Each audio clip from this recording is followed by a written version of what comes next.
Welcome to the Huberman Lab podcast, where we discuss science and science-based tools for everyday life. I'm Andrew Huberman, and I'm a professor of neurobiology and ophthalmology at Stanford School of Medicine. Today's podcast episode is all about sleep. We're also going to talk about the mirror image of sleep, which is wakefulness. Now, these two phases of our life, sleep and wakefulness, govern everything about our mental and physical health. And we're not just going to talk about what's useful about sleep. We're also going to talk about how to get better at sleeping. And that will include how to get better at falling asleep, timing your sleep, and accessing better sleep quality. In doing so, we're also going to discuss how to get more focused and alert in wakefulness. So because sleep and wakefulness are related, we really can't have a conversation about one without the other. Now, in keeping with this theme, you may catch a few snores in the background. Unlike me, my bulldog Costello can fall asleep anywhere, anytime, and he happens to be sleeping over there in the corner. So if you hear snoring, that's what that's about. As always, I want to just mention that this podcast is part of my effort to bring zero cost to consumer public education about science and science-related tools. It is unrelated to my teaching and research roles at Stanford School of Medicine. Today's podcast is brought to us by Helix Mattresses. Having the proper sleep environment, both the environment you're sleeping in and the object you're sleeping on, is critically important to getting a good night's sleep. Helix mattresses are a little different than most because they're matched to your specific sleep needs, as well as whether or not you tend to run hot or cold as you sleep through the night, what position you sleep in, and so forth. So if you go to their website, they have a quiz that you can take that matches you to the particular mattress that's going to be best for your sleep needs. I've always had a lot of trouble sleeping. I'm one of these people that can fall asleep easily, but then I wake up and I have a hard time getting back to sleep. And once I switched to a Helix mattress that was precisely matched to my sleep needs, I found I could sleep through the night, which has made a tremendous difference for me. If you want to try Helix mattresses, you can go to helixsleep.com/Huberman, and that will give you up to $200 off on a mattress order, as well as 2 pillows free with your mattress order. And of course, having the proper pillows is just as important as having the proper mattress. Today's podcast is also brought to us by Headspace. Headspace is a meditation app that teaches you how to meditate. It's fair to say that now there's a ton of research out there in peer-reviewed journals supporting the fact that mindfulness meditation can support mental and physical health. But many people find it hard to meditate. In fact, I'm one of these people. I started meditating in my teens, but then I would drop it every few weeks or so, and then I'd get back to it maybe the following week or every year. I just was not very regular about my meditation practice. And then a few years ago, I was flying a lot for work, and I was on JetBlue flights, and they have Headspace as part of the choice of things that you can watch on the TV screen. And as I started meditating more regularly, what I found is my sleep was better. I would arrive feeling more rested. It just had tremendous effects on my work performance and other aspects of my life. If you want to try Headspace, you can go to headspace.com/special offer. If you do that, you'll get 1 month of all of Headspace's meditations for free. That's the best offer right now. So if interested, go to headspace.com/special offer. So let's talk about sleep. Sleep is this incredible period of our lives where we are not conscious. We might dream, we might twitch, we might even wake up. But in sleep, we are only in relation to things that are happening within our brain and body. Outside sensory experience, in most cases, can't really impact us. And yet sleep is this tremendously important period of life because it resets our ability to be focused, alert, and emotionally stable in the wakeful period. So we can't really talk about wakefulness, focus, motivation, mood, well-being without thinking about sleep. And that's why we're devoting this entire month to the discussion about sleep. But we also can't talk about sleep and think about sleep without thinking about wakefulness, because it turns out that the period that we call sleep and the period we call wakefulness are tethered to one another. What we do in the waking state determines when we fall asleep, how quickly we fall asleep, whether or not we stay asleep, and how we feel when we wake up the next day. And today we're going to talk mostly about how to get better at sleeping. And the reason for starting the conversation that way, as opposed to just diving into a lot of biology about sleep, is because, first of all, there's a lot of information out there already about the biology of sleep. We're going to touch on a little bit of this, things like stages of sleep and sleep spindles, melatonin, and dreaming. But I think that by now, most people are aware that getting a really good night's sleep on a consistent basis is critically important. But most people don't know how to do that. In fact, I'm guessing that very few of you out there are consistently getting 7 to 9 hours of really terrific sleep, waking up feeling rested, like you're ready to attack the day, and being able to go through the day feeling focused and alert without dips in energy or focus. So if you're like most people, which includes me, you have some challenges with sleep, at least every third or fifth night or so, and maybe even more often. So we're really going to go tool heavy today and talk about tools that can help you fall asleep, sleep better, and emerge from sleep feeling more rested. And we're going to do that by grounding our discussion of tools in peer-reviewed studies, mostly from the last 10 years, although some even more recent than that. And we're going to start by discussing what is sleep and what governs the timing of the onset of sleep. In other words, what makes you get sleepy at a particular time of day? So what determines how well we sleep and the quality of our wakeful state? Turns out that's governed by two forces. The first force is a chemical force. It's called adenosine. Adenosine is a molecule in our nervous system and body that builds up the longer we are awake. So if you've just slept for 8 or 9 or 10 really deep restful hours, adenosine is going to be very low in your brain and body. If, however, you've been awake for 10, 15 or more hours, adenosine levels are going to be much higher. Adenosine creates a sort of sleep drive or a sleep hunger.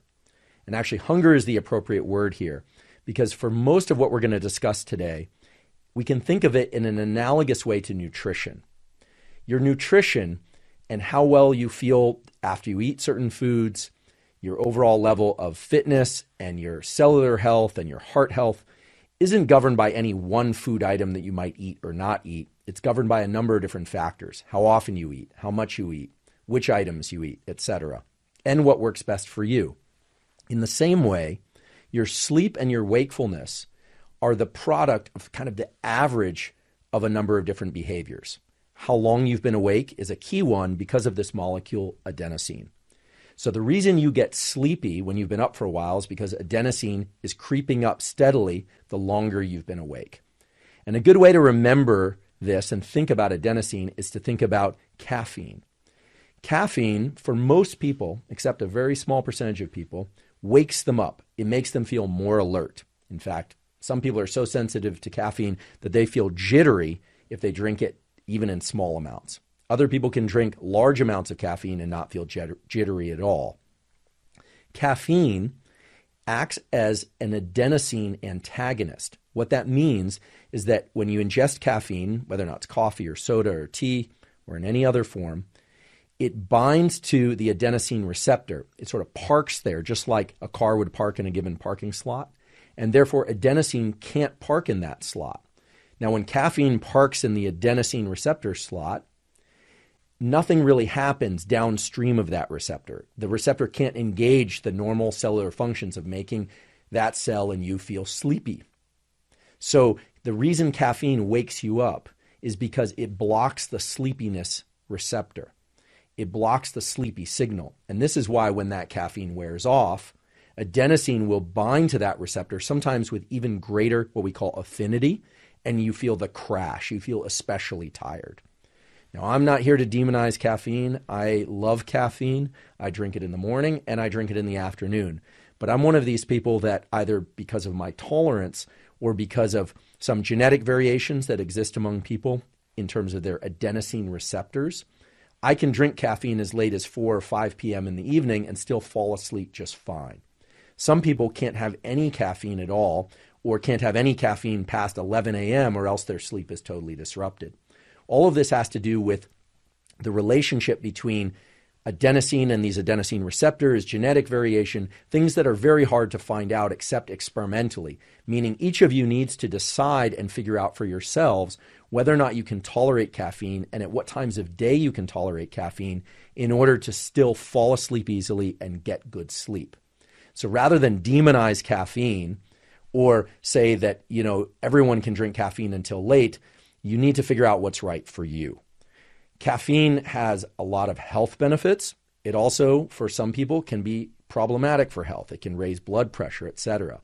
Caffeine increases this molecule that's a neuromodulator that we call dopamine. We discussed this in episode 1, which tends to make us feel good, motivated, and give us energy. Because, as you may have learned in episode 1, dopamine is related to another neuromodulator called epinephrine, which gives us energy. In fact, epinephrine is made from dopamine. So let's just take a step back and think about what we're talking about when we're talking about sleepiness. Sleepiness is driven by increases in adenosine that happen naturally. Caffeine prevents the adenosine from having its action of making us sleepy by blocking that receptor. So it gives us energy and it increases our dopamine levels. But some people can't tolerate caffeine very well. Other people can tolerate it just fine. So you need to determine that experimentally. All the data say there's tremendous variation. And right now, the only way that I'm aware of for you to decide whether or not caffeine is a good or a bad thing for you and whether or not you should ingest it at a given time of day or at all is really to figure that out on your own. In fact, there's a small subset of people that can drink caffeine until very late and they have no trouble falling asleep because they actually have a mutant form of the adenosine receptor. So in keeping with the theme of science and science-related tools, this is one of those cases where I can't give you a one-size-fits-all prescription, except to say you need to experiment with caffeine in a way that's safe for you and explore that and figure out what works for you and then stick with that. Okay, so adenosine is driving the sleep hunger. When adenosine is low, it's like we're well-fed, we're not very hungry. And when adenosine is high, it's like we're fasted for a long time and we tend to be very hungry. So when adenosine is high, we really want to fall asleep. If you want, I'm not suggesting you do this experiment, but you can do it. You can stay up for 4 more hours than you're used to staying up, and you'll find that you're very, very sleepy. That's because adenosine is building up at levels higher and higher because you've been awake for those extra 4 hours. However, if you've ever pulled an all-nighter, you'll notice something interesting. As morning rolls around, you'll suddenly feel an increase in your energy and alertness again, even though adenosine has been building up for the entire night. Now, why is that? The reason that is because there's a second force which is governing when you sleep and when you're awake. And that force is a so-called circadian force. Circadian means about a day or about 24 hours. And inside all of us is a clock that exists in your brain and my brain and the brain of every animal that we're aware of that determines when we want to be sleepy and when we want to be awake.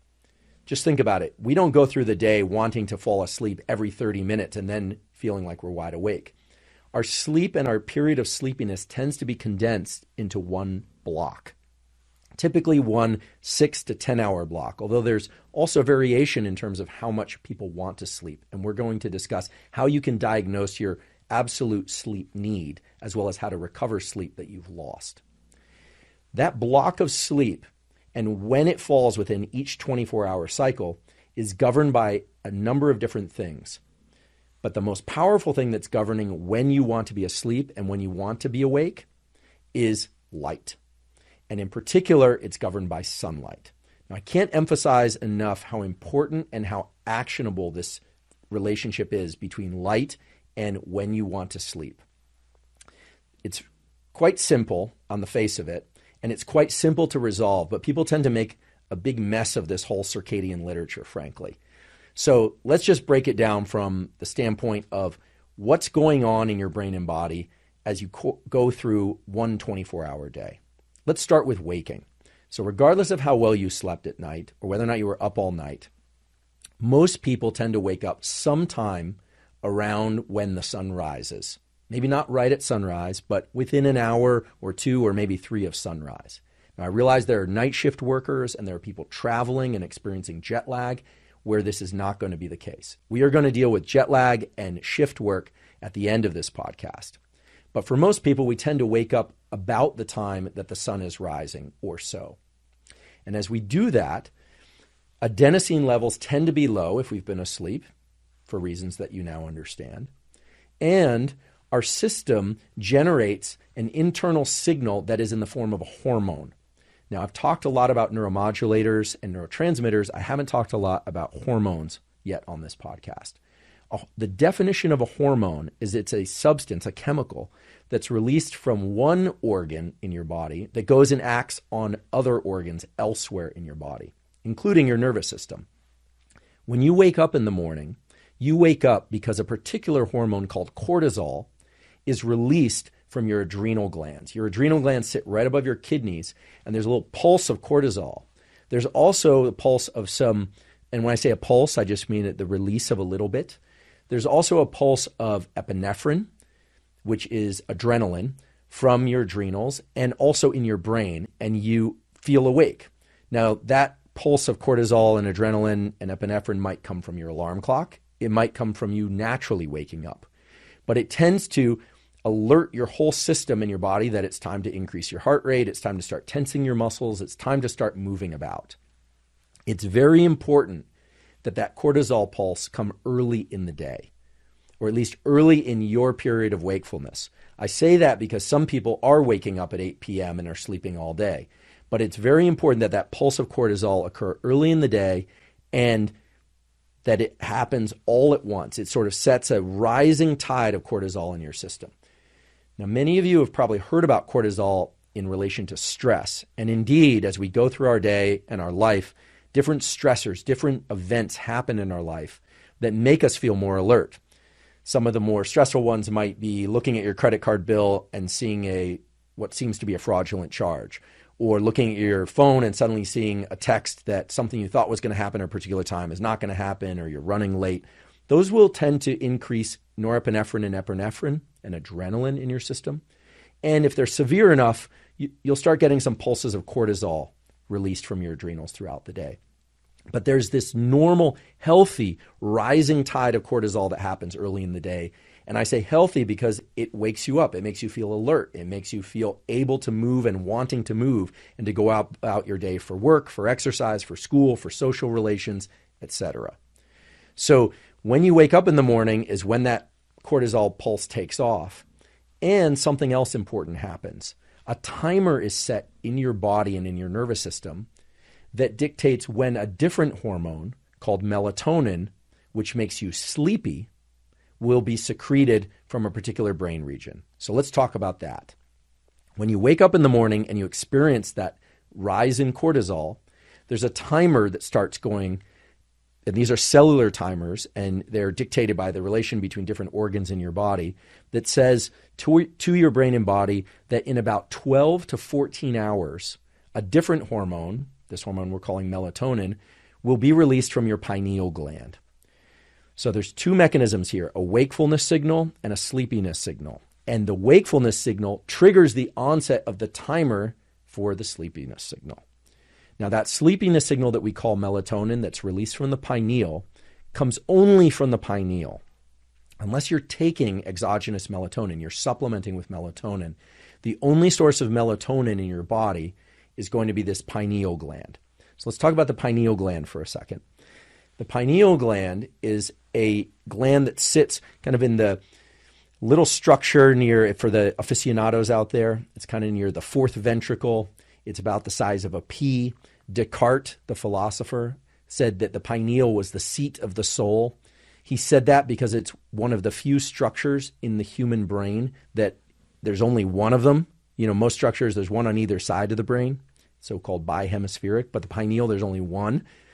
I don't know anything about souls, really, certainly not the science of souls, but I think it's very unlikely that the pineal is the seat of the soul, but it is a very interesting organ because it's the only organ in our body that releases melatonin. And that melatonin makes us sleepy and lets us fall asleep.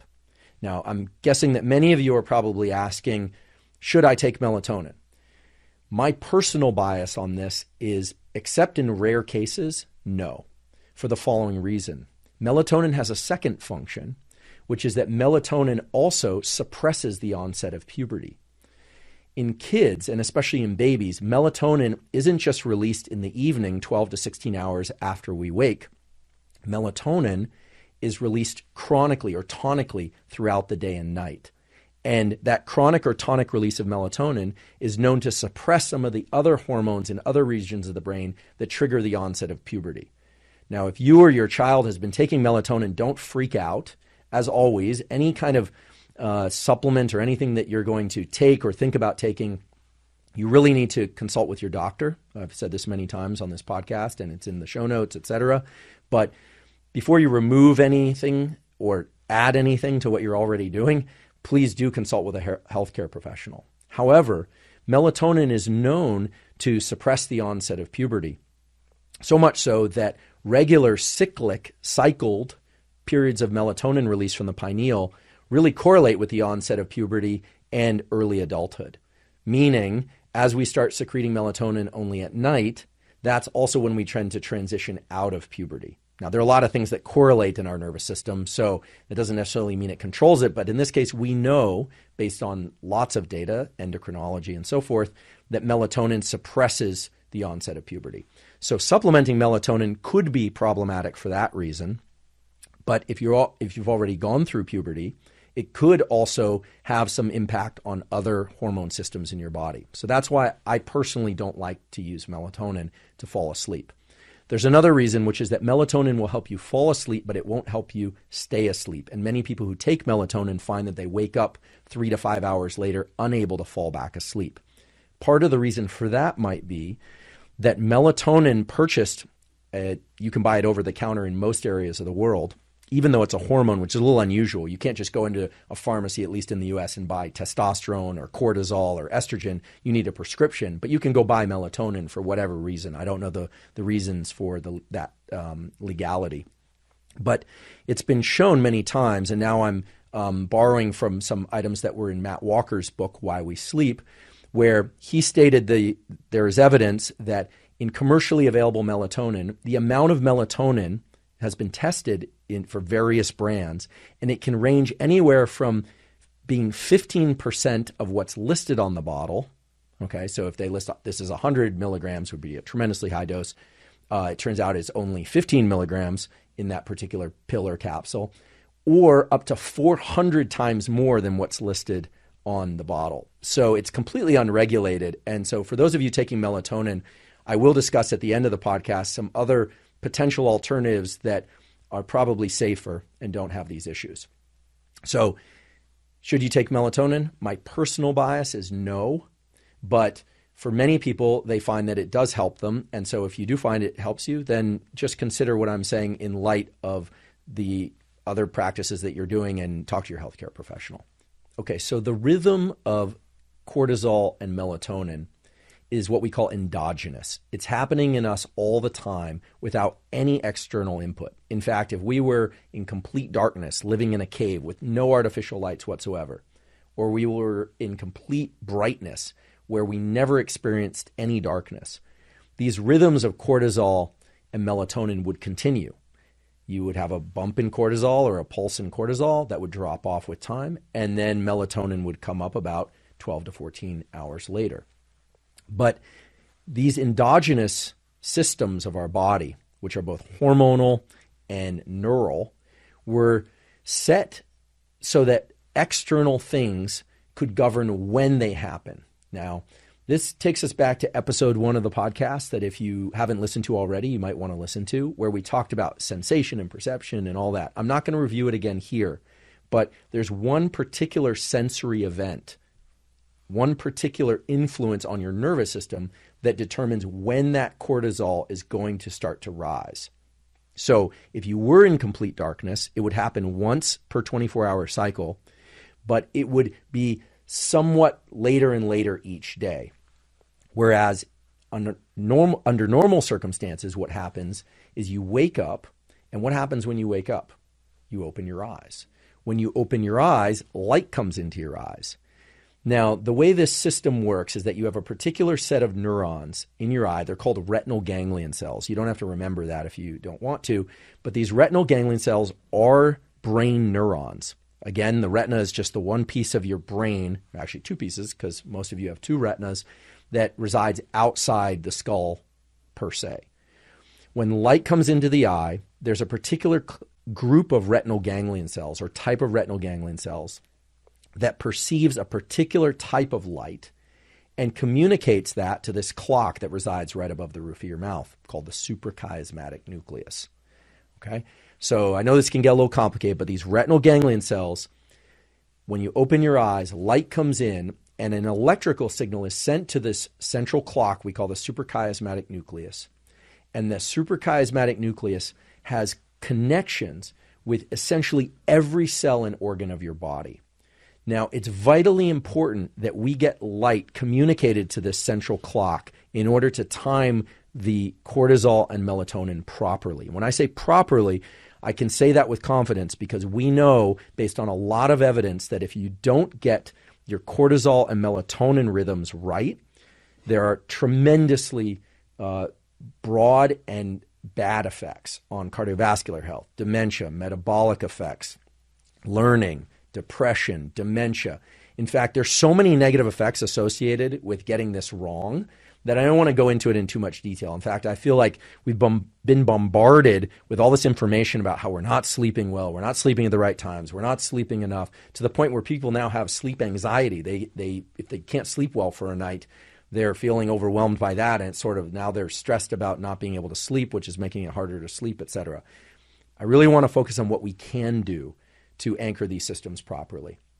So let's think about what happens when we do this correctly and how to do it correctly. When we wake up, our eyes open. Now, if we're in a dark room, there isn't enough light to trigger the correct timing of this cortisol melatonin thing, these rhythms. You might say, well, why won't any light do it? Well, it turns out that these neurons in our eye that set the circadian clock and then allow our circadian clock to set all the clocks of all the cells and organs and tissues of our body responds best to a particular quality of light and amount of light. And those are the qualities of light and amount of light that come from sunlight. So these neurons, what they're really looking for, although they don't have a mind of their own, is the sun at what we call low solar angle. The eye and the nervous system don't know anything about sunrises or sunsets. It only knows the quality of light that comes in when the sun is low in the sky. The system evolved so that when the sun is low in the sky, there's a particular contrast between yellows and blues that triggers the activation of these cells. So if you wake up and you look at your phone or your computer or you flip on a bunch of artificial lights, will these cells be activated? And the answer is sort of. They'll be activated, but not in the optimal way. What you want to do is get sunlight in your eyes as close to waking as possible. Now, I want to be really clear about this because I've talked about it on other podcasts when I was a guest, and I've talked about it on my Instagram feed, and there seem to be the same questions coming up again and again. These neurons don't know sunlight per se. They don't know sunrise or sunset for that matter. They don't know artificial light from sunlight. What they respond best to, however, is the quality and amount of light that comes in when the sun is low in the sky. That means that if you can watch the sunrise, great. That's perfect for triggering activation of these cells. However, if you wake up a few hours after the sunrise, which I tend to most days personally, you still want to get outside and view sunlight. You don't need the sunlight beaming you directly in the eyes. There's a lot of photons, light energy, that's scattered from sunlight at this time.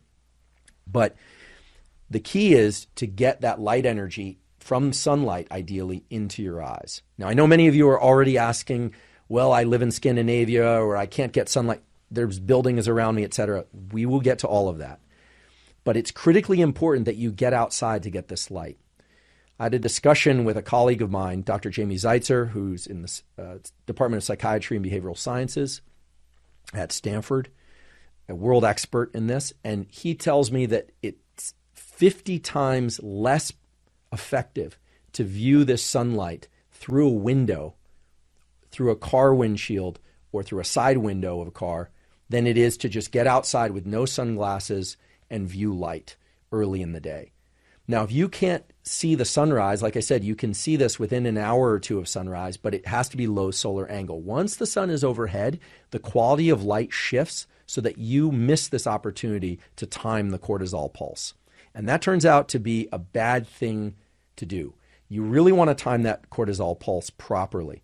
because we'll get into this a little bit more later, but a late shifted cortisol pulse, in particular a 9 p.m. or 8 p.m. increase in cortisol, is one of the consequences and maybe one of the causes of a lot of anxiety disorders and depression. So it's kind of a chicken egg thing. We don't know whether or not it's correlated with, it's the cause or the effect, but it's a signature of depression and anxiety disorder. Bringing that cortisol pulse earlier in your wakeful period, earlier in your day, has positive benefits ranging from blood pressure to mental health, etc. I'm not going to list them all off because there are just so many of them, but many, many positive things happen when you are getting the cortisol early in the day, far away from your melatonin pulse. Okay, so how long should you be outside? Well, this is going to vary tremendously because some people live in environments where it's very bright. So let's say it's Colorado in the middle of winter, there's a snow field, there's no cloud cover, and you walk outside, there's going to be so much photon light energy arriving on your retina that it probably only takes 30 to 60 seconds to trigger the central clock and set your cortisol and melatonin rhythms properly and get everything lined up nicely. Whereas if you're in Scandinavia in the depths of winter and you wake up at 5 a.m. and the sun is just barely creeping across the horizon and then goes back down again a few hours later, you probably are not getting enough sunlight in order to set these rhythms. So many people find that they need to use sunlight simulators in the form of particular lights that were designed to simulate sunlight. However, I'm not out to attack the companies that produce those. There's another solution to that. You can simply go outside for longer. Even if there's a lot of dense cloud cover, you're probably getting anywhere from 10,000 to 50,000 lux, L-U-X, which is just a measure of light energy. And that should be sufficient to set the circadian clock. You could say, well, the lights in my house or my phone are really, really bright, right? Everyone's telling us to stay off our phones at night because they're really bright. But guess what? It turns out that early in the day, your retina is not very sensitive, which means you need a lot of photons, ideally coming from sunlight, to set these clock mechanisms. So looking at your phone or artificial lights is fine if you wake up before sunrise, but it's not going to work to set these clock mechanisms. And this is supported by dozens, if not hundreds, of quality peer-reviewed studies. So you want to use sunlight. If you can't see sunlight because of your environment, then you are going to have to opt for artificial light. And in that case, you're going to want an artificial light that either simulates sunlight or has a lot of blue light. Now, without going off course here, you might be saying, wait, I've heard blue light is bad for me. Actually, blue light is great for this mechanism during the day. We can talk about blue light and blue blockers, but you really want a lot of blue and yellow light arriving on the retina early in the day. Let me be clear about something. You never, ever want to look at any light, sunlight or artificial light, that is painful to look at. If you find that your eyes are watering or you're having challenges maintaining, looking at this thing for a while because it's painful, that light is too bright and you do not want to damage your retina. So you don't want to gaze at the sun, refusing to blink and burn your retina. That's actually possible to do. You don't want to do that. You have a proper blink reflex installed in you since birth, and if you feel like something's too bright and you need to blink, it means you need to blink, that it's too much light. So please don't beam your eyes with really bright light.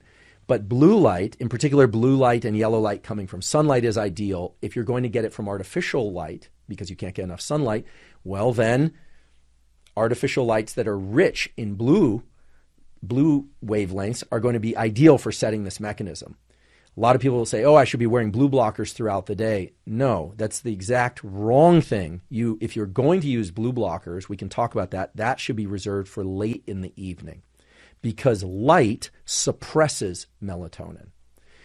I've been asked many times before about this pineal gland, and there are a lot of ancient practices that map to some of the things that I'm saying, and people always say, I heard that sunlight is great for the pineal.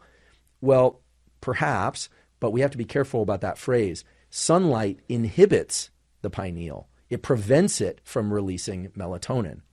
Darkness allows the pineal to release melatonin. So the pineal is not the gland or the organ of sunlight. It is the gland of darkness. In fact, Melatonin can be thought of as a sleepiness signal that's correlated with darkness. So get up each morning, try and get outside. I know that can be challenging for people, but anywhere from 2 to 10 minutes of sunlight exposure is going to work well for most people. And you want to do this on a regular basis. And you don't have to do it exactly at sunrise. I realize I'm repeating myself, but somehow, despite barking at people about this for a couple years now, I keep getting the same questions. And somehow it hasn't been sinking in, which could be related to some circadian disorder. I'm just kidding. If it's not sinking in, it's probably that I'm not being effective in communicating the information. But get that bright light early in the day from sunlight. And if you can't get it from sunlight, get it from artificial light. What kinds of artificial lights will work? Well, there are these sunrise simulators, but the ring lights that people use for selfies and this sort of thing, for posting on Instagram, those generate a lot of blue light. If you want to get experimental about this, there's a free app. I have no relationship to the app, but it's a great app called Light Meter that you can use your phone and you can measure the amount of photon energy in your environment. And it's kind of a fun experiment to do. You can go outside in the morning and you'll see that there's 10,000, 20,000 lux, even though it might seem like it's kind of dim or there's tree cover or cloud cover. You go inside and you shine that an artificial light at your phone, press the button on Light Meter, and you'll find that it's only 500 or 1,000 lux. And you realize that even though it seems really bright, the artificial light is very condensed, whereas the outside light is scattered in the atmosphere. And so you can think that you're not getting much sunlight, but you're actually getting much more outside. So get outside, get that sunlight early in the day, and try and do it on a consistent basis. If you can't do it every day or you sleep through this period of the early day, low solar angle, don't worry about it. These systems in the body, these hormone systems and neurotransmitter systems that make you awake at certain periods of the day and sleepy at other times, are operating by averaging when you view the brightest light. Now, that can immediately tell us that what most people are doing is terrible. They're waking up and they're looking at their phone, which isn't triggering activation of these cells in the eye and the central circadian clock. Then a few hours later, they might get in their car with sunglasses and drive. Now, a note about sunglasses and prescription lenses. Absolutely never, ever, ever compromise safety for the sorts of things I'm talking about. So if you need to wear sunglasses for safety reasons, wear them. Absolutely, if you wear prescription lenses or contacts, wear them. They won't filter out the wavelengths of light that are necessary for setting these central clocks. So safety first, of course. If you have a retinal degenerative disorder, retinitis pigmentosa, macular degeneration, or glaucoma, or those run in your family, you want to avoid excessively bright light all the time. You want to be very cautious about that. You're going to want to get your light exposure through seeing dimmer light, including sunlight, but for longer periods of time, perhaps. You might immediately ask, what about low vision or blind people? How do they set these central clocks? Well, turns out that low vision and blind people, most of them, provided they still have eyes, that the eyes weren't removed because of a burn or tumor or something like that, still maintain these neurons that set the circadian clock, which brings me to a really important point. It's not about seeing and perceiving the sun. This is a subconscious mechanism by which these neurons, which are called melanopsin ganglion cells, these neurons set your central clocks by getting activated by the particular wavelengths of light that are present in the atmosphere, even coming through cloud cover. And you don't need to see or perceive the sun in order to get this mechanism to start. Now, it's such a vitally important mechanism because it dictates how well and what time you will want to fall asleep later in the day. So for those of you that are night owls and you insist that you're a night owl and you have the genetic polymorphism that makes you a night owl, you may very well have that genetic polymorphism, those genes that make you want to stay up late and wake up late. But chances are about half of you that think that you're night owls are just not getting enough sunlight early in the day. So viewing light early in the day, ideally sunlight, is key for establishing healthy sleep-wake rhythms and for allowing you to fall asleep easily at night. Now, it's not going to make sure that all that happens every single time, but it is the foundation of proper sleep and what we call circadian health. It governs metabolism and so many other things that are supposed to exist on a regular 24-hour cycle. Some of you, many of you, might be asking, what else can help set this rhythm? Well, it turns out that light is what we call the primary Zeitgeber, the time giver. But Other things can help establish this rhythm of cortisol followed by melatonin 12 to 16 hours later as well. The other things besides light are timing of food intake, timing of exercise, as well as various drugs or chemicals that one might ingest. Not illegal drugs, although those will impact circadian mechanisms as well. But the reason we focus so heavily on light is that light is the main way that the central clock, the suprachiasmatic nucleus, was supposed to be set. We know that because it's the only direct input to the clock. These neurons in the eye that are also part of the brain that we call melanopsin ganglion cells that not so incidentally were discovered by my friend and colleague David Burson at Brown University and others, Samer Hattar, Qinghua Yao, etc., worked out the mechanisms, the molecular mechanisms, but it was really David Burson that discovered these incredibly fascinating these are cells that aren't important for sight like pattern vision, but are for setting our clocks. David's really credited with making that discovery. Those cells are the main way and the only direct way to set the clock. In fact, it's fair to say that light viewed by these melanopsin cells, particular sunlight, is 1,000 to 10,000 times more effective than, say, getting up in darkness and just exercising. That doesn't mean that you shouldn't exercise early in the day in darkness if that's what you like to do. It will have somewhat an effect on raising your wakefulness early in the day and setting these rhythms. And this is because of some other pathways. For the aficionados out there who want to know more neuroscience, here's how it goes. You've got this clock above the roof of your mouth that churns out this 24-hour rhythm and is communicated to all the other organs and tissues of your body. But there's another structure, has a cool name. It's called the intergeniculate leaflet, which sits a few millimeters away in the brain, and it's involved in regulating the clock output through what's called non-photic, non-light type influences like exercise and feeding, etc. So if you are not feeling awake during the day and you're having trouble sleeping, get the sunlight exposure that we just talked about. But in addition to that, if you want to become an early riser, for instance, and you want to feel more awake during the early part of the day, by getting that light exposure and exercising early in the day, you will, after 2 or 3 days, you will naturally start to wake up earlier in the day. And that's because these clock mechanisms have shifted. It's like setting the clock earlier as opposed to delaying the clock. And that takes us to a somewhat complicated but very important aspect to all this, which is what sets the clock and keeps it anchored. The main thing is that bright light early in the day. The other thing is sunset, when the sun is also at low solar angle, low, close to the horizon. By viewing sunlight at that time of day in the evening or afternoon, depending on what time of year it is and where you are in the world, these melanopsin cells, these neurons in your eye, signal the central circadian clock that it's the end of the day. And there's a really nice study that was published last year, and I will put links to these references on a website not too long from now.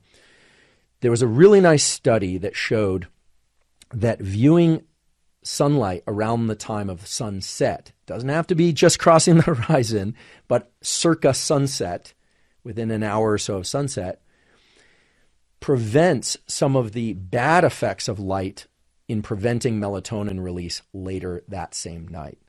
So let me repeat this. Viewing light early in the day is key. Viewing light later in the day when the sun is setting or around that time can help protect these mechanisms, your brain and body, against the negative effects of light later in the day. So let me talk about how you would do that.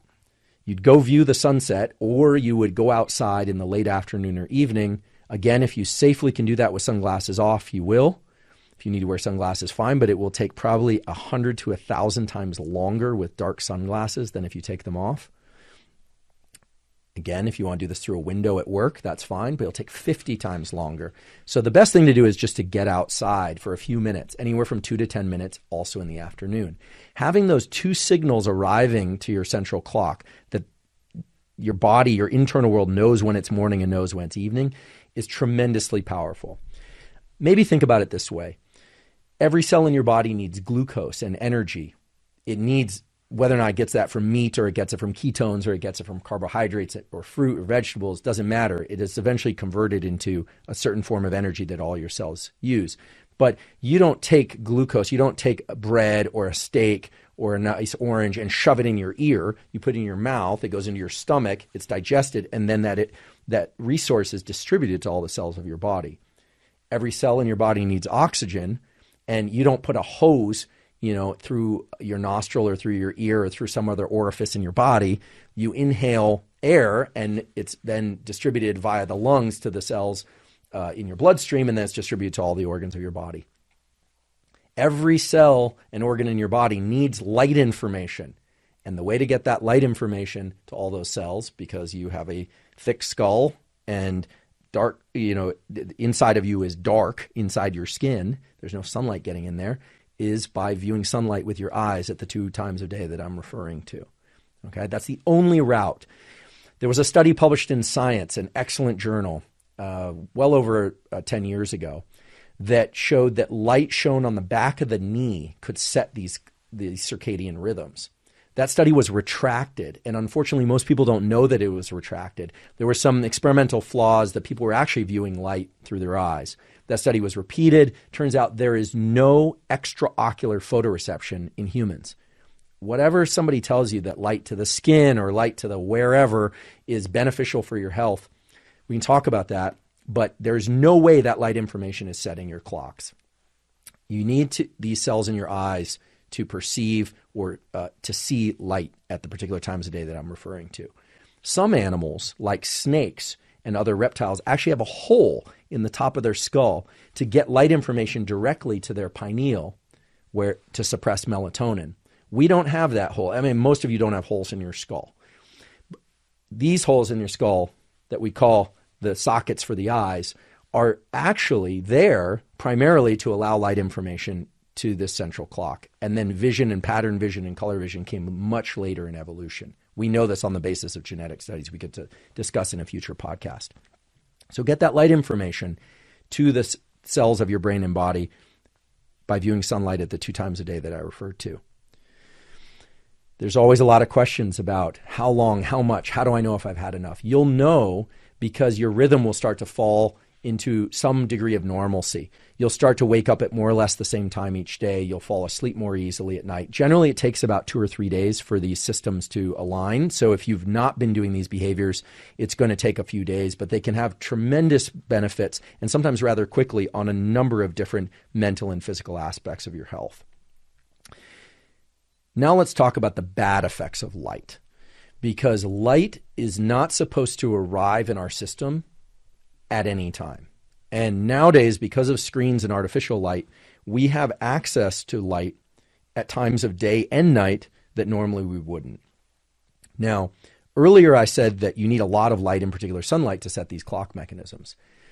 That's true, but there's a kind of diabolical feature to the way all this works, which is the longer you've been awake, the more sensitive your retina and these cells are to light.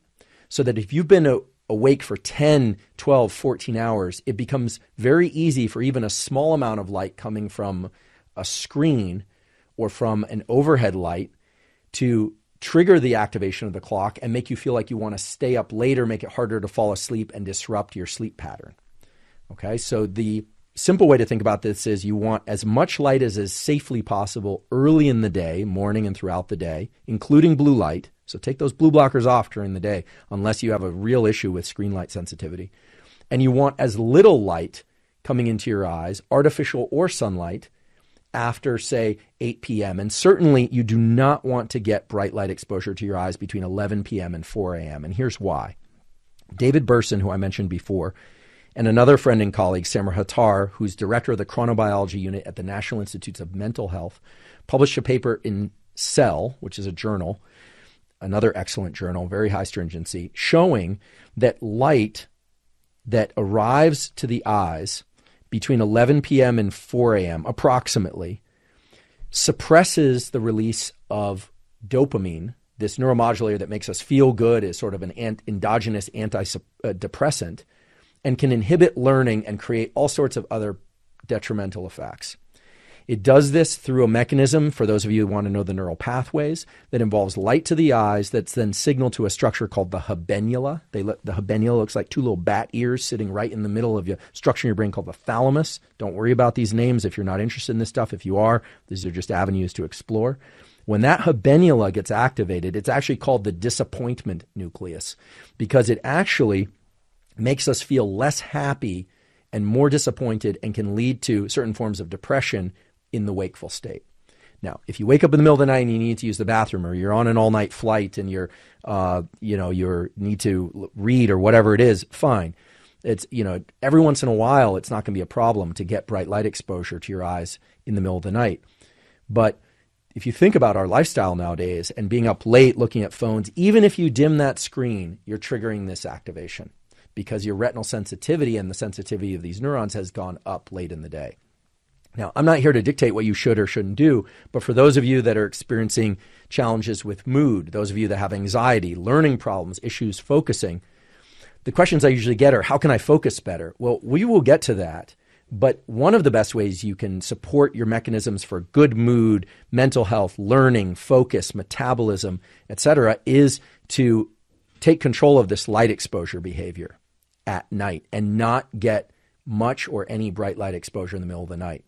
Red light won't trigger this pathway, but very few people have the kind of infrared lights that are set up or floor lights.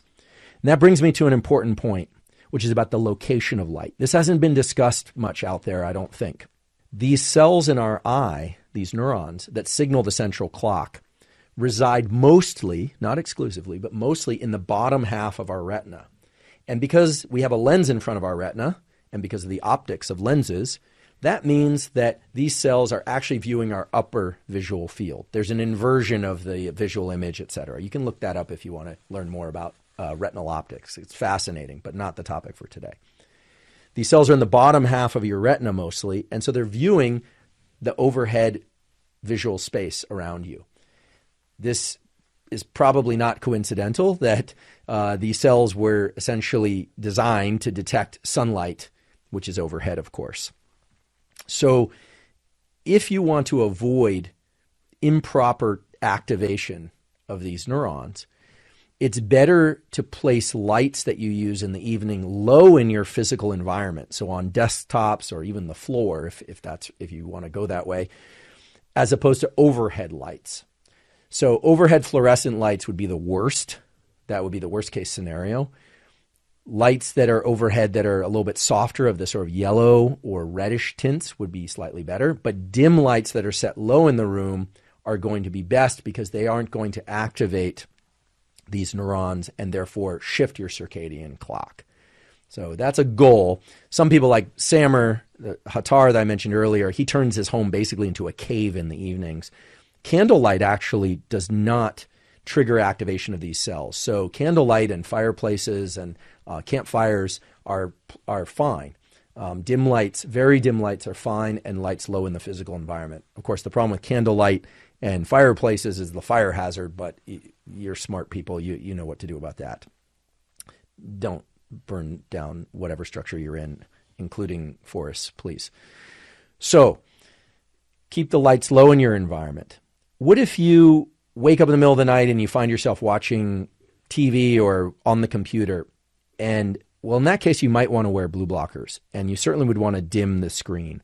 But ideally, you're not doing that. It's remarkable the positive effects of getting that bit of sunlight early in the day, maybe even also around sunset, and avoiding bright lights, and especially overhead bright lights, between about 11 p.m. and 4 a.m. Now, I'm not talking about shift work. I'm realizing that we're probably going to have an entire discussion devoted just to shift workers because there's some good information there about how they can protect themselves against some of the very bad health effects of shift work, of getting light in the middle of the night.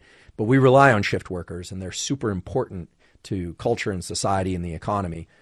So I want to acknowledge them and let you know that we will do a discussion about shift work and jet lag. But let's talk about what light can do in terms of shifting us in healthy ways. So the way to think about this whole system, again, is you've got adenosine building up depending on how long you've been awake, and it's making you sleepy. And then you've got the circadian mechanisms that are timing your wakefulness. and timing when you want to be asleep, mainly through cortisol and melatonin. But there are a bunch of other things that are downstream of cortisol and melatonin, like we tend to be hungrier during our wakeful period than late at night. Some people like to eat it late at night, but if you're finding that you can't become a day person or a morning person, shifting your light exposure, exercise, and food intake to the daytime will help. Some people like to stop eating around 6 or 8 p.m. because of metabolic reasons, or they're trying to maintain their weight or lose weight. That's actually not supported so well by the literature. The literature around nutrition essentially says that it's best to restrict your feeding to a certain period of each 24-hour cycle, to not be eating around the clock. And whether or not that's 4 hours or 8 hours or 16 hours is a much lengthier discussion than we have time for now. I would refer you to Sachin Panda's book, The Circadian Code, which talks all about that. He's an expert, a former colleague of mine from the Salk Institute in San Diego. You can explore intermittent and circadian fasting, so to speak, through Sachin's literature. We'll talk about that. We might even get Sachin in here if we're lucky at some point in the future. But you can actually use light to wake up earlier.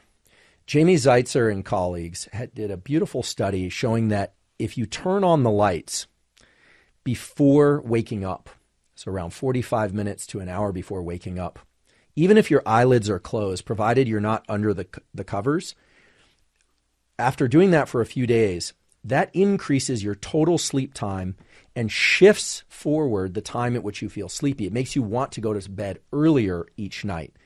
Now, in a kind of diabolical way, they did this with teenagers who are notorious for wanting to wake up late and stay up late. And what they found was bright light flashes, just turning on the lights in their environment, overhead lights, because they're trying to activate the system, and that's why they're using overhead lights, even through the eyelids, before these kids woke up, then made those kids naturally want to go to bed earlier, and they ended up sleeping longer. So that's something you could try. You could put your lights on a timer to go on early in the day before you wake up.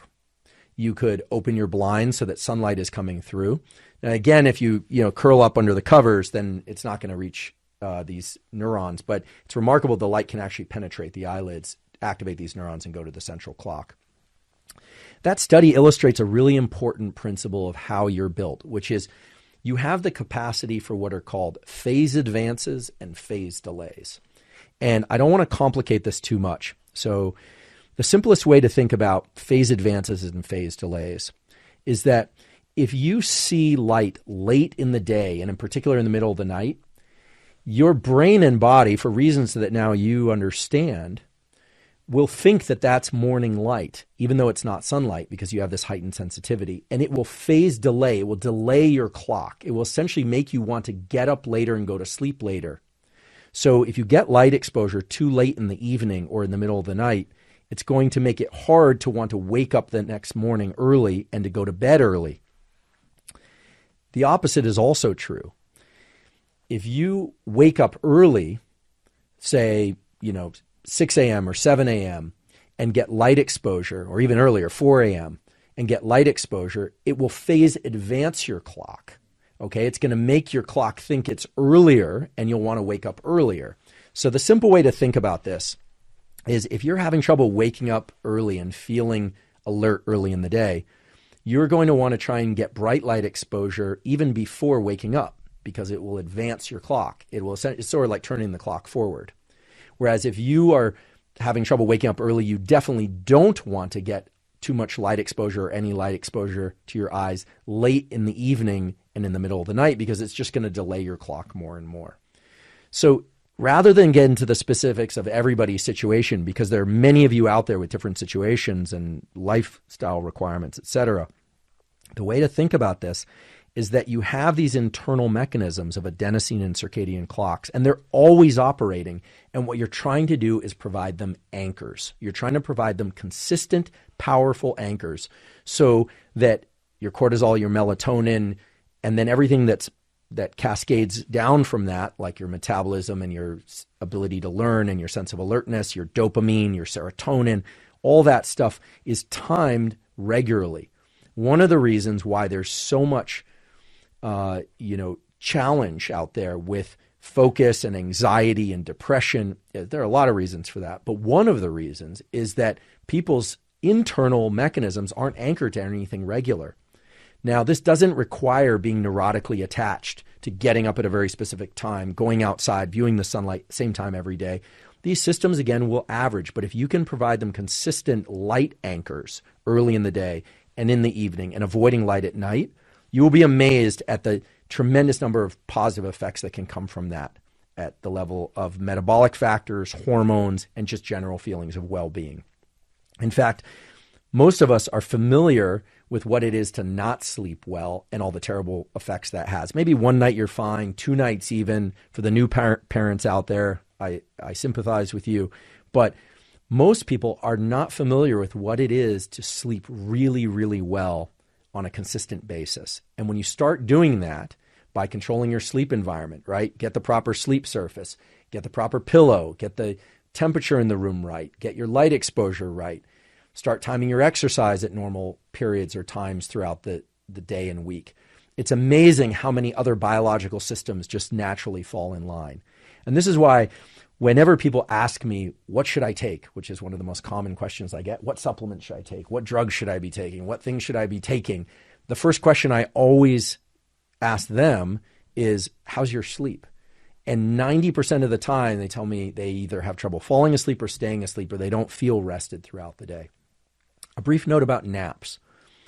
Naps, provided that they're less than 1 ultradian cycle, provided they're 20 minutes or 30 minutes or even an hour, can be very beneficial for a lot of people. You don't have to take them, but many people naturally feel a dip in energy and focus late in the afternoon. In fact, if we were going to look at wakefulness, what we would find is that you get that morning light exposure, hopefully, your cortisol goes up, people start feeling awake, and then around 2 or 3 or 4 in the afternoon, there's a spike in everything from alertness to ability to learn. Some metabolic factors drop, and then it just naturally comes back up, and then it tapers off as the night goes on. So for some of you, naps are great. I love taking naps. Some people, they wake up from naps feeling really groggy. That's probably because they're not sleeping as well as they should at night, or as long as they should at night, and so they're dropping into REM sleep or deeper forms of sleep in the daytime. And then they wake up and they feel kind of disoriented. Other people feel great after a nap. So that's another case where, just like with caffeine, you sort of have to evaluate for yourself. As we discuss this, you're probably realizing this is a lot like nutrition, where nowadays it's just crazy. I mean, if you go on social media, it's like you've got people who are pushing carnivore, you got other people who are pushing vegan, other people who are pushing, paleo, every variation of every diet. And there's a lot of data to support any and all of those, and the arguments go on. And there's probably a lot of genetic variation and lifestyle variation that's going to dictate whether or not something is good for you, whether or not you like it, whether or not you'll stick to it. The same thing is true for circadian and sleep and wakefulness behaviors, except the light viewing behavior that I talked about before. There's no way around that. That's hardwired into our system. The same way we could factually say that everybody needs some nutrition at some level from some source. Everybody needs light information arriving in their system in some way at regular intervals. So that's really what this is about. Okay, so naps are going to be good for some people, not for others. I have a colleague, a very accomplished neuroscientist, who likes to take naps just after lunch. I personally like to take a nap around 3 or 4 p.m. But there's a practice that I've adopted in the last 5 years that I've found to be immensely beneficial that is sort of like napping, but isn't napping. It's a thing that they call yoga nidra. Yoga nidra actually means yoga sleep, and it's a sort of meditation that you listen to. There are a number of scripts. I've talked about this on podcasts before, but I'm going to post a link to the 2 that I like most that allows you to consciously bring your entire body and mind into a state of deep relaxation. And sometimes you fall asleep and sometimes you don't. This is done for 10 to 30 or even 60 minutes at a time. The other thing that works really well is meditation. So I'm talking about naps, but I'm also talking about yoga nidra, which is sort of a form of meditation, and then more standard forms of meditation. All 3 of those do something powerful, which is that they bring our mind into a state of less so-called sympathetic nervous system activation. Go back and listen to episode 1 if that doesn't make any sense, which is what governs your alertness. And instead, it activates cells and circuits in your body that promote the parasympathetic nervous system or the calming system. A lot of people are not good at falling asleep because they're not good at calming down. So some people have no trouble falling asleep, but many people have a hard time falling asleep, or at least every once in a while experience challenges falling asleep. I don't have problems falling asleep most nights, but I've noticed that if I'm working very hard or if the world is particularly stressful, my mind gets into a bit of a kind of OCD loop where I tend to ruminate on things, and I'm not even thinking about anything in particular. It's just challenging for me to disengage and fall asleep. Meditation and yoga nidra scripts have been immensely helpful for me in terms of accelerating the transition to sleep.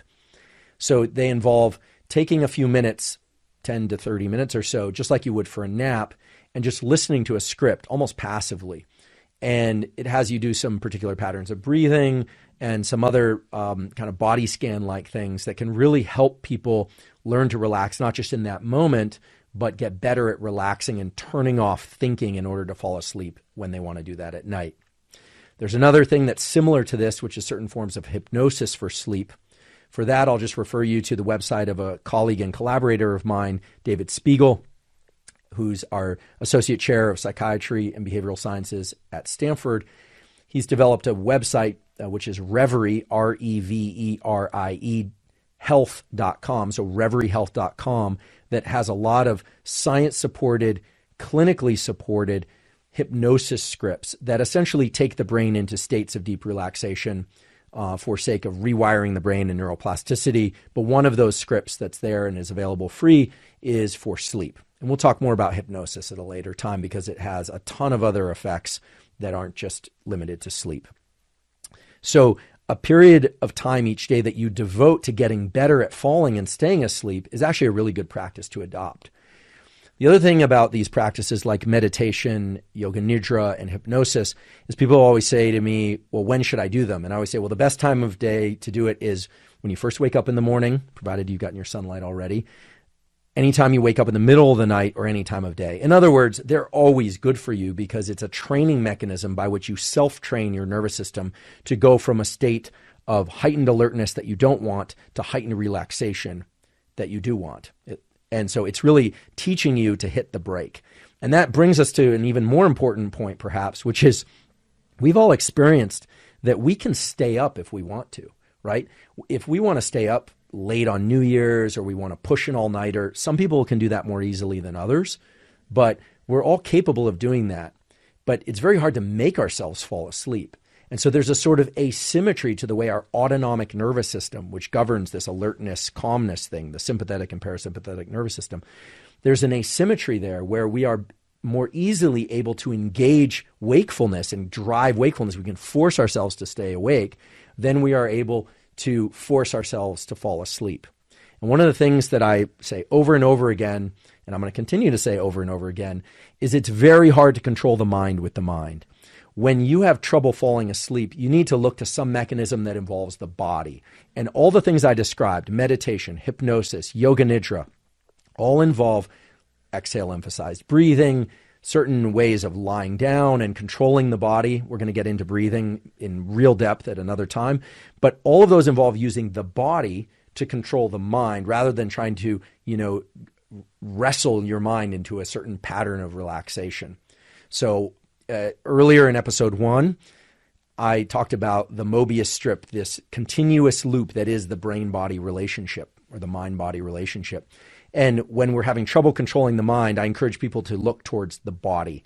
Look toward sunlight. Avoid sunlight and bright light if that happens to be late at night. So there's a theme that's starting to emerge, which is in order to control this thing that we call the nervous system, we have to look back to some of the things we discussed earlier, like sensation, perception, etc. But we have to ask, what can we control? Well, I'm talking about controlling light exposure, controlling your breathing and body. I'm not going into details right now, but you can see the Yoga Nidra script or the reveriehealth.com, or Headspace would be a great place to adopt the meditation practice. Any of those are really teaching you to use your body to control your mind and to allow you to explore the mind-body relationship in a way that gives you more control over your mind and the mind-body relationship. Okay? So we talked about light. We talked about activity and timing of light. Talked about the usefulness of naps and these things that I'm calling non-sleep deep rest, which include meditation, yoga nidra, and hypnosis. Non-sleep deep rest, or what I hereafter we will refer to as NSDR, not to be confused with EMDR. I don't think I've ever heard NSDR, so I'm planting a flag for NSDR, non-sleep deep rest, as a way to reset one's ability to be awake after you emerge from NSDR, so to get some more wakefulness and ability to attend, some emotional stability, reset, as well as make it better and easier to fall asleep when you want to go to sleep at night. Now, non-sleep deep rest does have some research to support it. There's a beautiful study done out of a university in Denmark. I will later provide a link to that study that showed that this meditation and yoga nidra type meditation allows dopamine and other neuromodulators in an area of the brain called the striatum that's involved in motor planning and motor execution to reset itself. In other words, this NSDR can reset our ability to engage in the world in a way that's very deliberate. Not to throw in another acronym, but NSDR resets your ability to engage in DPOs, duration, path, and outcome. So now you're probably rolling your eyes like, oh my goodness, the number of acronyms. But just bear with me, because NSDR is so powerful because, first of all, it doesn't require that you rig yourself to any device. It doesn't require that you take much time out of your day. It doesn't require that you ingest anything except air. And it can have so many positive effects right down to the neuromodulator level. So I think in years to come, my lab's exploring this in collaboration with David Spiegel's lab, but other labs are looking at this as well. I think NSDR is going to start to play a more prominent role in what we call wellness and health, both mental health and physical health. So I encourage you to explore those practices. Okay, so what about things that we can and maybe should or should not take in order to control and access better sleep and better wakefulness? We've talked about things you can do or not do. We've talked about nutrition and the timing of nutrition. Now let's talk about compounds. Those could be prescription drugs. Those could be supplements. There are a number of different things that will affect your circadian timing and behavior. In fact, almost everything that you could take will affect your circadian timing and behavior. That's right. So years ago, when I was in graduate school, I had a professor. Unfortunately, he passed away now, but his name was Ted Jones, the late Edward Jones, who was a world-class neuroanatomist. He wrote the book on the thalamus. In fact, it's called The Thalamus, and an expert on patterns of activation in the brain during sleep. And I'll never forget that during one of these lectures, someone asked Ted the question, what is the effect of some drug on these waves of activity in the thalamus or something? And his answer was incredible. He was a pretty gruff guy, and so his answer was delivered in the form of a kind of aggressive, direct statement. He said, "A drug is a substance that, when injected into a person, produces a scientific publication." And what he was saying is actually quite true, which is that most every compound will have some effect on some aspect of biology. This is why it's hard to sort through everything that's on PubMed. If you put any molecule or compound or drug into PubMed and then you put sleep next to it or alertness next to it, you're likely to find a paper where there's an effect.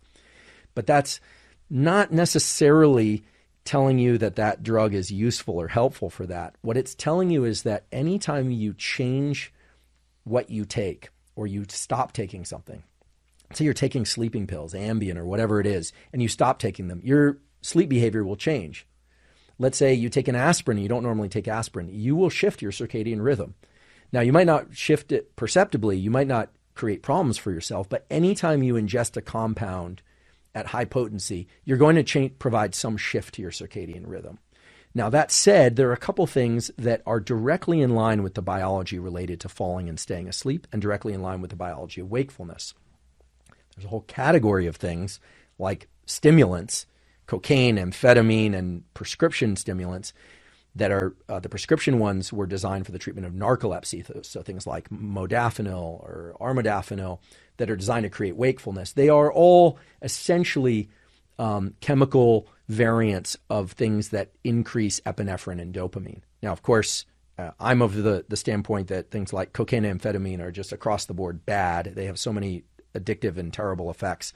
In the proper setting, prescribed by the proper professional, things like modafinil for narcolepsy might be appropriate.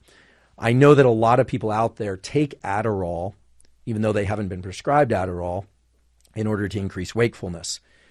That is essentially, it's illegal for one, but it's abusing the system in the sense that you're pushing back on the adenosine system slightly differently than you do caffeine.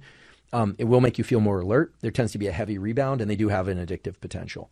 There are also some other effects of those that can be quite bad. So we're going to explore stimulants in a whole month related to drugs. But there are some supplements and some things that are safer, certainly safer, and that in cases where you're doing all the right behaviors, you're exercising and eating correctly, and you're still having trouble with sleep, that can be beneficial for falling and staying asleep. Now, I want to be very clear. I am not pushing supplements. I'm just pointing you towards some things that have been shown in peer-reviewed studies to have some benefit. The first one is magnesium. There are many forms of magnesium, but certain forms of magnesium can have positive effects on sleepiness and the ability to stay asleep, mainly by way of increasing neurotransmitters like GABA, which help turn off the DPO, the kind of thinking about the future, duration path outcome analysis, and make one sort of one's mind kind of drift in space and time and make it easier to fall asleep. There are a lot of forms of magnesium out there, but one in particular is magnesium threonate, Threonate, which you have to check to see if this is right for you, check with your doctor. But magnesium threonate is associated with transporters in the body that bring more of it into cells that allow people to feel this kind of drowsiness and help them fall asleep. So I can only talk about what I personally do. I personally take 300 or 400 milligrams of magnesium threonate about 30 to 60 minutes before sleep, and it helps me fall asleep. The other thing is theanine, Theanine, theanine. 100 to 200 milligrams of theanine for me also helps me turn off my mind and fall asleep. I take it 30 to 60 minutes throughout the day. Interestingly, theanine is now being introduced to a lot of energy drinks in order to take away the jitters that are associated with drinking too much caffeine or with some other things that are in the energy drinks. Energy drinks can be problematic. They can contain a lot of L-taurine. I'll just tell you an anecdote. When I was a postdoc, I was drinking a lot of a particular energy drink, has a lot of taurine in it. And actually the whites of my eyes, the sclera as it's called in my eyes, turned beet red. And I went to a friend who's an ophthalmologist. I said, look, I'm not a marijuana smoker. I haven't been hit on the head. I don't know what's going on. And he looked and he said, I think you've got some microvascular damage. And we walked through what I was taking and doing, and he said, oh, it's probably the taurine. Excessive levels of taurine can create some microvascular damage. So if you're having the microvascular damage in your eye, you probably have microvascular damage deeper in your skull. So I stopped. That's the reason why I don't take energy drinks. So just a consideration. Again, I'm not here to tell you what to do or not do, but just want to arm you with information. The thing about theanine and magnesium is taken together, they do for some people, they can make them so sleepy and sleep so deeply that they actually have trouble waking up in the morning. So you have to play with these things and titrate them if you decide to use them. Again, if you decide to go this route, I would not start by taking supplements. I would start by getting your light viewing behavior correct, and then think about your nutrition, and then think about your activity, and then think about whether or not you want a supplement. We already talked about melatonin earlier. There's another supplement that could be quite useful, which is apigenin, Apigenin, which is a derivative of chamomile. 50 milligrams of apigenin also can augment or support this kind of creation of a sleepiness to help fall asleep and stay asleep. A note about sleepwalkers and people with very vivid dreams. Theanine can often make your dreams very vivid. Sleepwalkers should be careful about taking theanine. Everyone should be careful about taking anything.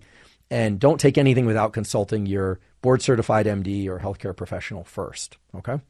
Your health is your responsibility. I am not going to take responsibility for what you decide to do experimentally in any case, but especially as it relates to supplementation and drugs. As an important point, apigenin is a fairly potent estrogen inhibitor. So women who want to keep their estrogen levels high or at whatever levels they happen to be at should probably avoid apigenin altogether. And men take that into consideration as well. Men need estrogen also. You don't want to completely eliminate your estrogen. That it can create all sorts of bad effects on libido and cognition, et cetera. So apigenin in some people is going to be a pretty strong estrogen inhibitor. So keep that in mind. There are other things you can take to help you sleep better. Those are the legal ones that at least I'm aware of have pretty broad safety margins. But again, you need to explore your safety margins with any compound. I think a great website that I can refer you to is examine.com. Examine, the word, just as it sounds, .com is a website. I have no relation to them. But there you can find links to peer-reviewed studies for any compound or supplement, as well as some important warnings related to the things I discussed, as well as any other thing that you might decide to supplement with or ingest to help improve your sleep. Okay, that was a lot of information about how to get better at sleeping, falling asleep, wakefulness, etc. An important feature of this podcast, as you know, is that we dive deep into topics for several episodes at a time, at least a month at a time. So by stopping here, I recognize that there are probably many more questions that you still have. And the great thing about that is that we have another episode coming up soon. I'm going to hold office hours where I'm going to answer your specific questions about episodes 1 and 2. So if you have questions about this episode, you have questions about episode 1, write them down, put them in the comments. I'll also do a post on Instagram where you can put them in the comments there, but put them in the comments to this episode as well. Please recommend the podcast if you like it. Please subscribe to it here on YouTube. Please subscribe to it on Apple. We're now on Spotify as well. Recommend it to a friend. The community that we're creating here around these topics of sleep and wakefulness and other neuroscience and health-related themes is best supported by your involvement and your questions. And so I'm going to be reading all of your questions, distilling those into the most commonly asked questions and liked questions. So if you see something below that you are particularly interested in, you don't have to put that question in again. You can just give it a like, the little thumbs up tab.